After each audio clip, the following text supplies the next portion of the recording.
สบายดีตอนเช้าเด้อทุกคน Good Morning เนาะจากทะเลทุกคนแคมป์ทะเลมองใดบ่ฮู้แต่ว่า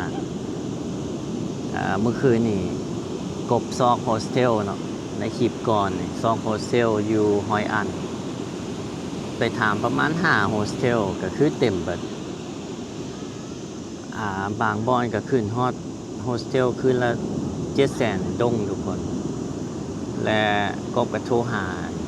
ให้น้อยเนาะกูตัดผมเราก็ว่าเดี๋ยวอายุซอกให้แถวมองอายุเอาก็เลยโทรหาเราทุกคนโทรหาเราแล้วเราก็โอเคซอกให้ก็เลยว่าโอ้สั้นก็กลับเข้ามาดานังมาซะเพราะว่าพาสปอร์ตอยู่นี่เนาะพาสปอร์ตอยู่กับคนฝากรถคันเฮาไปซอกอยู่ฮอยอันอีกสมมุติมันวางเขาก็สิบ่ให้พักก็เลยว่าเลือกที่จะกลับเข้ามาดานังขี่รถมาชั่วโมงหนึ่งทุกคนแล้วก็มาฮอดประมาณ8 โมงนี่แหละฮอดอันนี้กระซอกประมาณ8 โมงครึ่งประมาณนี้ทุกคนก็บ่จื้อโมงมากับมาซอกมองพักโฮเทลแต่ละบอนไปประมาณเกือบ20 บอนเต็มเบิดทุกคนเต็มเบิดทุกบอนก็เลยว่าโอ้ตายแท้ๆสิไปนอนอยู่ไสเนาะวันนี้เซิร์ชเข้าไปโรงแรมที่บ้านยังบ่เต็มทุกคนคืนละประมาณถึกสุดแม่น96บ่97ดอลเนาะถึกสุดมันก็วางแล้วเฮาก็ว่าโอ้มื้อนึงหรือว่าประมาณ90ปลาย500ดอลสิมานอนคืนนึงราคาส่ำนี้ก็เลยว่าโอ้บ่ไหวทุกคนบ่ไหวก็เลือกที่จะขี่รถออกมาจากตัวเมืองขึ้นไปทางฮอยอันนี่แหละแล้วก็มานั่งนอนงีบหนึ่งอยู่อันนี้ตอนกบมาหันคนมีแต่2-3 คนนี่แหละมางีบอยู่นี่ทุกคนหน่อยหนึ่งเดี๋ยวจะขึ้นรูปให้ทุกคนเบิ่งเนาะกับโพสลง Facebook งีบหน่อยหนึ่งแล้วก็จองโรงแรมใหม่ทุกคนจองโฮสเทลใหม่มื้อนี้จองมื้อนี้แต่เช็คอินได้ต่อ2 โมงเนาะเขาก็ต้องท่าจนฮอด2 โมงมานอนเบิ่งดาวเบิ่งทะเลฟังเสียงคลื่นทะเลเนาะทุกคนก็โคตรมีความสุขเลยแม่เนาะมาเฮาเจอเรื่องที่ว่าเมื่อวานนี่ตั้งแต่เช้ารถจักรแล้วไปตัดผมและรถกับสายพานเทเนาะทุกคนสายพานขาด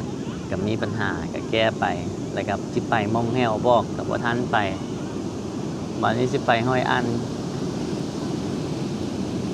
แลกเปลี่ยนเงินก็เกือบถือเขาโกงไปฮอดโฮสเทลพนักงานก็ว่าพาสปอร์ตต้องถือมานำถึงเช็คอินได้ถึงพักได้ก็ไปซ่องมองพักมองใดก็เต็มและกลับเข้ามาดานังกับบังเอิญเจอเหตุการณ์เขาเจ้าแบบมันเป็นมื้อพักเขาเจ้าทุกคนและทุกๆวันเสาร์เขาเจ้าจะยิงจุดพลุไฟเวิร์กขึ้นเชิงพลุงามและนักท่องเที่ยวกับในเมืองในประเทศกับเจ้านี่ก็มาเที่ยวหลายก็เฮ็ดให้โฮเทลบ้านพักเต็มทุกคนก็เลาะขี่รถมั่วชั่วไปออกนอกเมืองไปแบบไปบักหลายบอนเนาะไปถามแต่ละบอนก็เต็มแล้วก็ลองถามเขาเจ้าเบิ่งว่าคันสมมุติว่าค่อยจองมองพักมองเจ้าอยู่นี่และถ้าค่อยเช่ารถก็ต้องจำพาสปอร์ตเนาะคือค่อยเป็นนักท่องเที่ยวและเจ้าสิให้ค่อยพักบ่เขาเจ้าก็ว่ามันออกกฎใหม่เนาะทุกคนกฎใหม่ในเดือน7นี่แต่เฮาก็ต้องเบิ่งเงื่อนไขเพราะว่าเฮาก็ต้องเข้าใจว่าเขาเจ้าเช่ารถนะอันนี้บางโรงแรมเนาะพนักงานเขาตอบแต่ว่าก็ได้ค่อยก็เบิ่งพาสปอร์ตเจ้าแล้วค่อยก็เช็คอินให้เจ้าได้แต่บางบอนคืออยู่ฮอยอันก็ไปถามบ่ได้เด้อ ห้องพวกเขาเต็มแล้วก็เลยลองถามเบิ่งว่าถ้าสมมุติว่าค่อยค่อยมาพักอยู่นี่แต่ว่าพาสปอร์ตค่อยจำอยู่ดานังพุ่นแล้วค่อยสิมาพักอยู่ฮอยอันนี่นะพักอยู่นี่นะอยู่โฮสเทลนี่สิได้บ่เอื้อยนั่นกะว่าโอ้บ่ได้ค่อยต้องขอเบิ่งพาสปอร์ตแท้ของเจ้าเอ้าคันให้ห้านรถห้าเซารถเขาส่งมาบอกเขาส่งใบที่ว่าค่อยเซ็นเซารถก็บ่ได้ว่ะบางบอนก็ว่าบ่บางบอนก็ก็โอเคสินะทุกคนบางบอนก็ว่าก็ได้แหละสินะมันก็มีทั้งได้แน่บ่ได้แน่ทุกคนอันนี้ก็เป็นเหตุการณ์ที่ว่ามาเล่าให้ทุกคนฟังตั้งแต่ซอกนั่นแหละแล้วก็ว่าที่นอนคักๆเนาะเสื้อบรับไปหน่อยหนึงกับคนยางมาคนมาก้านอีหยังบุแต่2 โมงเนาะเอากับเสื้อบรับไปหน่อยหนึง3-4 โมงคนยางมาทึดๆเลยคนยางมานี่ทึดๆมาทะเลทุกคนแต่ว่าทะเลเขาเจ้านี่งามอีหลีตอนตะเวนขึ้นใหม่ๆทุกคนกบอันนี้เป็นครั้งแรกของกบที่ว่าเบิ่งตะเวนขึ้นแต่ว่ามันโคตร Amazing มันโคตรแบบงามขนาดโคตรงามเลยทุกคนเดี๋ยวสิถ่ายให้เบิ่งเนาะโคตรงามเลยบอกเลยว่าโคตรงามมันจะเหลียวไปเห็นภูเขาทุกคนนี่ก็ที่ขึ้นวิดีโอเนาะแล้วคนก็มาลอยน้ำบักหลายมาออกกำลังกายนะแต่เศร้าเลยนะนี่นะเห็นไหมแต่ฟังนี่ก็จะไปเห็นอันภูเขาทุกคนภูเขางามๆตะเวนตกแสงตะเวนกับซองใส่น้ำทะเลโคตรงามก็เลยว่าโอ้คันบ่เกิดเหตุการณ์จังซี่เฮาก็คือสิบ่ได้ตื่นเช้ามาเบิ่งทะเลไปเบิ่งตะเวนขึ้นอยู่ทะเลทุกคนทุกเรื่องราวแบบก็บ่ได้คิดลบเลยแต่คิดบวกเมื่อคืนนี่เลาะซอกเนาะเบิ่งอยู่อากูด้ามันมีโรงแรมหนึ่งมันวันลด2 คืนเหลือ$91วันนี้เขากดว่าจิกัดเที่ยวว่ามาจังได๋ก็แบบเมื่อยแน่เนาะทุกคนก็ว่าสิเอาแต่กดเข้าไปพัดราคาติ่ม$200 กว่าก็โอ้บ่ไหวคันคืนละ$50ก็สิกัดเที่ยวสู้เนาะสุดท้ายก็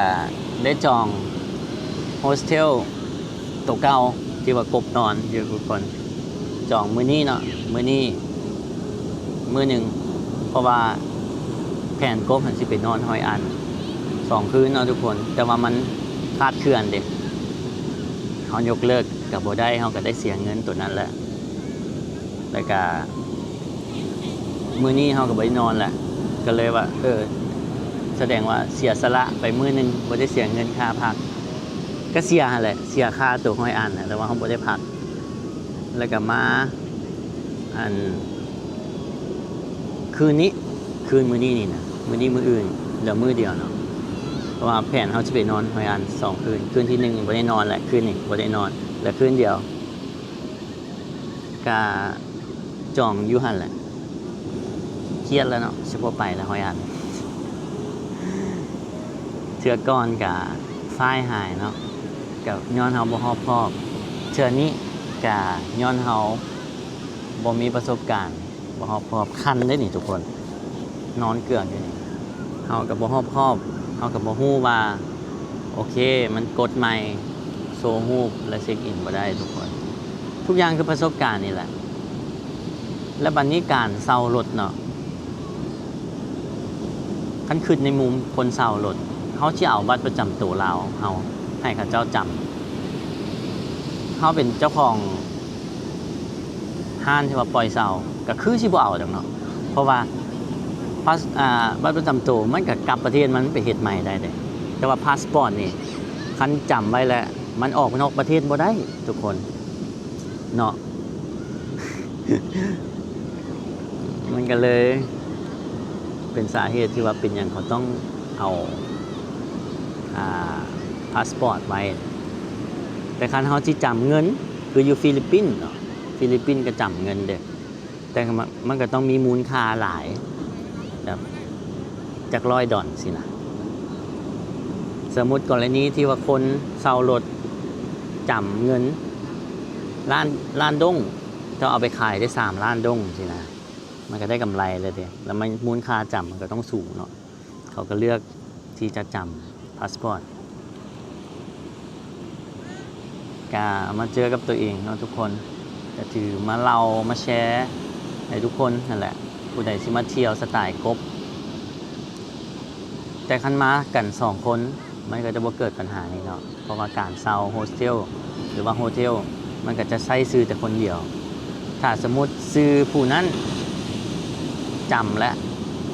นังอีกคนหนึ่งน่ะยังมัวนะมันก็จะเป็นฟิลในนั่นแหละทุกคนคันได้นี่โอ้คนเวียดนี่เป็นเทศกาลกับเจ้าเนาะทุกคนครับเป็นซัมเมอร์ก็คือช่วงหน้าร้อนเขาตื่นจะเช้ามาแต่บางคนก็บ่ได้นอนน้ำกบนี่เขาก็นั่งอยู่นี่นั่งเบิ่งอันทะเลแล้วมันมีดาวเนาะมันโคตรงามก็ขอที่นั่งอยู่นี่ก่อนแหละทุกคนมันจะกลับเข้าไปก็จักสิไปนั่งอยู่ใส่เนาะอยู่นี่มันก็งามวิวมันก็ดีเนาะตอนนี้ก็อยากเบื่อๆเนี่ยทุกคนเราเรื่องราวมันก็อาจจะยังบ่อยากครบปานใด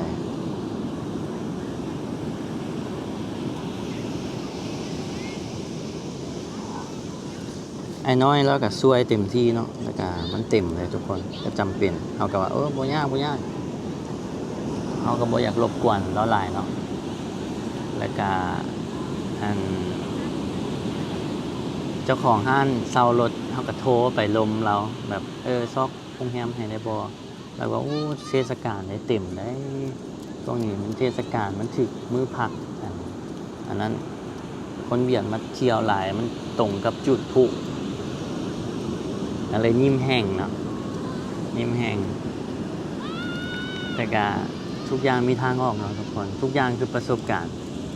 เหตุการณ์ในมื้อนี้มันอาจจะให้อยู่แต่มันอาจจะบ่ดีเนาะ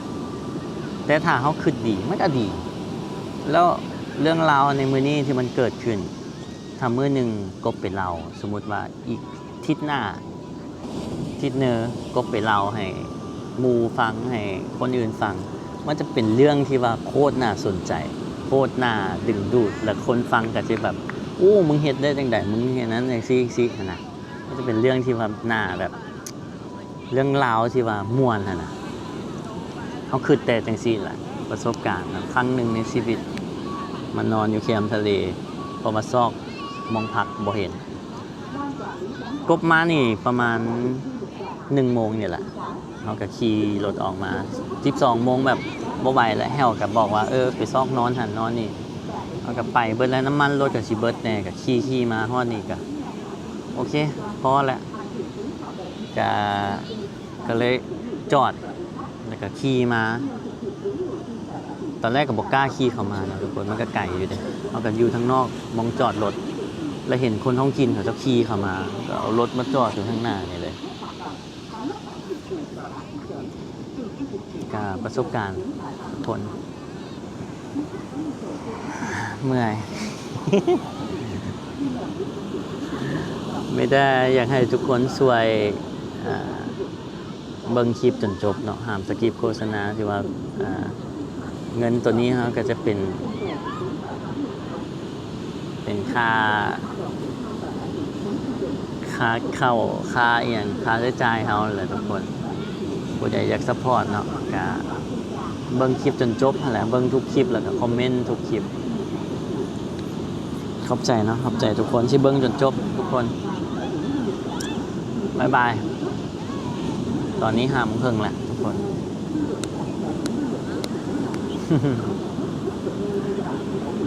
บ๊ายบายเจอกันใหม่คลิปหน้าเด้อทุกคนไว้อัน สิไปหรือบ่ไปบ่ฮู้เนาะบางทีก็สิอยู่ดานังเลยเครียดเลยเด้บ่ไปนะเพราะหยังว่าสิไปนอนอยู่เพิ่นก็บ่ได้นอนเนาะเจอกันทริปหน้าเด้อทุกคนบ๊ายบาย see you บ๊ายบาย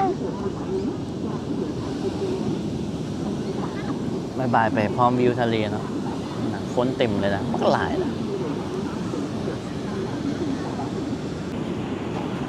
ถ่ายคลิปจนจบคลิปเนาะหามาสังเกตตัวเองเนาะเมื่อกี้นี่เอาไม้ออกมาเปิดจังสิแล้วลืมเอาเข้าโอ้ยตายทุกคนความเบื่อเนาะบ๊ายบายเจอกันใหม่คลิปหน้าทุกคน just smiling ยิ้มเข้าไว้เนาะทุกคน